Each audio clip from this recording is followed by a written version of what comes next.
Trenbolone.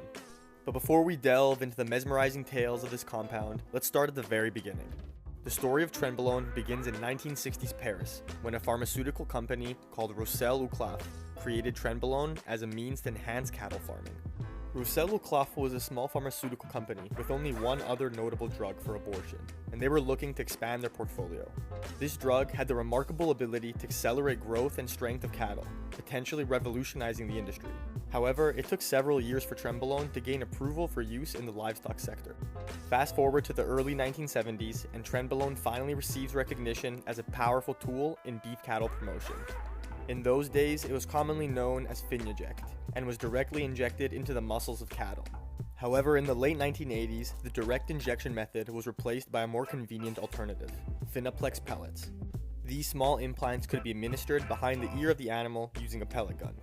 But as with many stories, word spread about this extraordinary anabolic steroid, and creative bodybuilders saw an opportunity.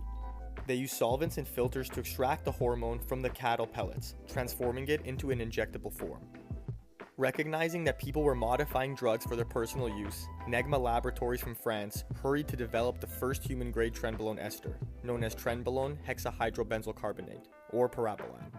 By the early 1980s, this steroid gained popularity amongst athletes and bodybuilders worldwide.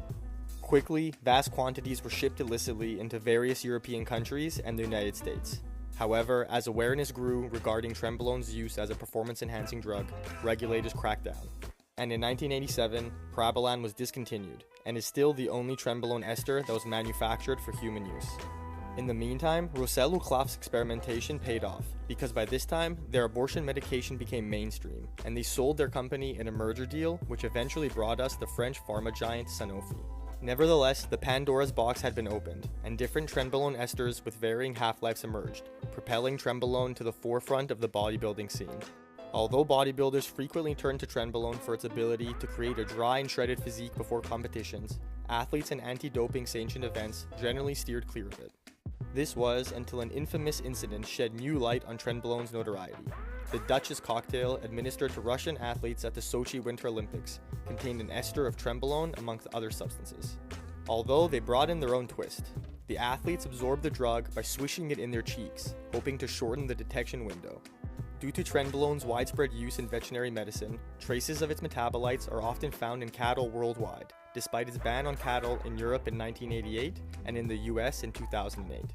This fact came to light when in 2018, a 90-year-old cyclist named Carl Grove tested positive for a Trenbolone metabolite at a competition. Because he had tested negative the day before, the positive result was attributed to meat consumed between the previous negative test. Was Carl on gear? I don't know, you decide. Questions have arisen regarding Trenbolone's legitimacy in clinical settings. While many anabolic steroids have clinical applications, Trenbolone has never been tested in humans. And because of this, there is no pharmacological supply, and the lack of safe supply has left people searching online for inferior products. The production of Trenbolone in the pharmaceutical industry is shrouded in mystery. It's unclear on where it comes from, which results in lots of fakes hitting the market. Despite these challenges, human ingenuity prevails again, and bodybuilders have developed their own methods to test the validity of their Trenbolone, one of which involves measuring its melting point. By understanding the melting point of Trenbolone acetate and conducting a simple test using a hot plate, people can assess the purity and legitimacy of the compound. More on this in the link in the description. Humans have always been drawn to shiny things, and in the realm of steroids, Trenbolone is the shiniest. Despite the controversy, it continues to find its place in the realm of underground laboratories and daring individuals who seek its benefits.